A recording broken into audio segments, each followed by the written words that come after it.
Həzrət Məhəmməd Peyğəmbərdən hikmətli kəlamlar.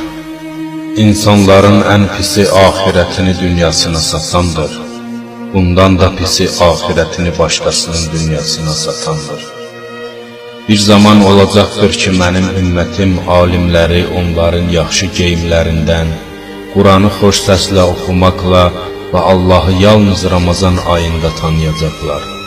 Onda Allah onlar üçün rəhmi, helmi və elmi olmayan bir kimsəni hakim edəcəkdir.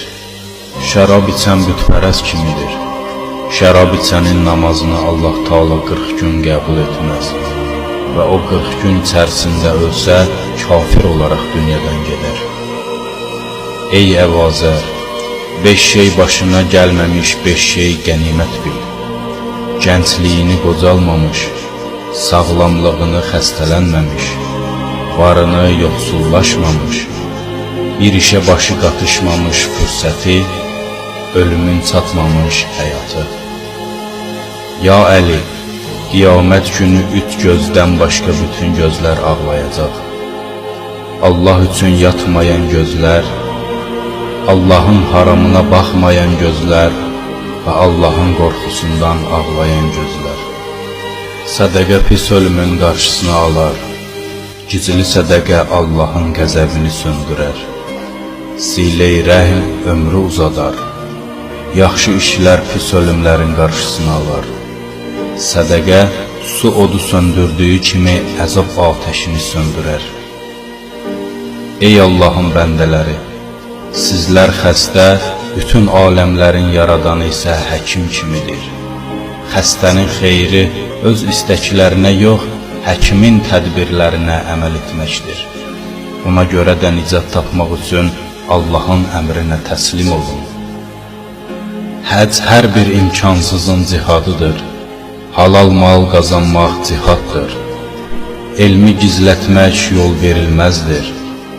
Xeyir işə vasitə olan və onun baş tutmasına səbəb olan şəxs xeyri yerinə yetirən kimidir. Hər bir yaxşı iş sədəqədir. İnsanlarla xoş davranmaq sədəqədir. Xoş söz sədəqədir. Abır-həyanın qorunması üçün sərf olunan hər bir şey sədəqə savabına malikdir. Ağlın afəti səfehlikdir. İbadətin afəti süstlükdür. Şücaətin afəti zülm etməkdir. Səxavətin afəti minnət qoymaqdır. Gözəlliyin afəti özünü bəyənmə və təkəbbürdür. Əsl nəzabətin afəti iftixar etməkdir. Dinin afəti nəfsi istəklərinə tabi olmaqdır. Xoşbəxt odur ki, başqalarının başına gələnlərdən ibrət alsın. Günahın kəffarəsi peşman olmaqdır. Cümə namazı kasıbların həddidir. Oruc cəhənnəm odu qarşısında sipərdir. Mülayim və xoş rəftar olmaq bütün hikmətlərin ən üstünüdür. Qənaət mümkün olmayan bütün işlərin sərmayəsidir. Əmanətdarlıq ruzi gətirər, xəyanət fəqirlik gətirər. Sübh çağı yatmaq ruzini kəsər. Əmmamə mələklərin tacıdır. Həya başdan ayağa xeyirdir. Həyanın xeyirdən başqa səmərəsi yoxdur. Məscid fəhrizkarların evidir. Elmin afəti unutqanlıqdır. Sözün afəti yalandır. Təqva ən şərəfli əməldir. İmkan olduğu halda borcu qaytarmamaq zülmdür. İmkan olduğu halda dilənmək atəşdir. Allahın neymətlərini yada salmaq həmin neymətlərin şükrüdür. Fərəcin intizarı ibadətdir. Üç cür adam Allahın qəzəbinə gələr. Tox ola yeyən, gününü yatmaqla soğuran, mənasız yerə gülən. Evlənməyə qadir ola evlənməyən kəs məndən deyil. Üç qız uşağı böyüdənin, onları gözəl tərbiyə edənin, ərə verənin və onlara xoş münasibət bəsləyənin yeri cənnətdir. Hər kəs öz mömin və dindar qardaşının bir dünya qəm-qüssəsini aradan qaldırsa, Allah Taala da o şəxsin qiyamət qəm-qüssəsindən birini aradan aparar. Yaxın qonşusu az ola tox yaşayan qonşu mömin sayıla bilməz. Meyrac gecəsində Allah Taala'dan xitab gəldi. Ey Əhməd, mənim məhəbbətim kasıbları və fəqirləri sevməkdir.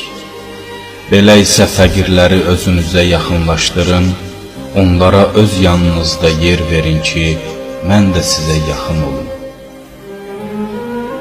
Möminin xərci azdır, mömin ayıq-sayıq və zirəkdir. Mömin ülfət və səmimiyyət əhlidir. Mömin o kəsdir ki, cəmaatın malı və canı ondan amanda olsun. Möminlər bir tikilinin tərkib hissələri olduğu üçün bir-birini saxlayırlar. Mömin möminə nisbəti başın bədənə nisbəti kimidir. Mömin qiyamət günü öz sədəqəsinin kölgəsi altındadır. Möminlər güzəştə gedən və yumşaq təbiətlidirlər. Qış möminin baharıdır. Mən sizin aranızda iki şey qoyub gedirəm. Əgər onlara tabe olsanız, heç bir zaman yoldan çıxıb azmazsınız. O iki şey Allahın kitabı və mənim əhl-i beytimdir.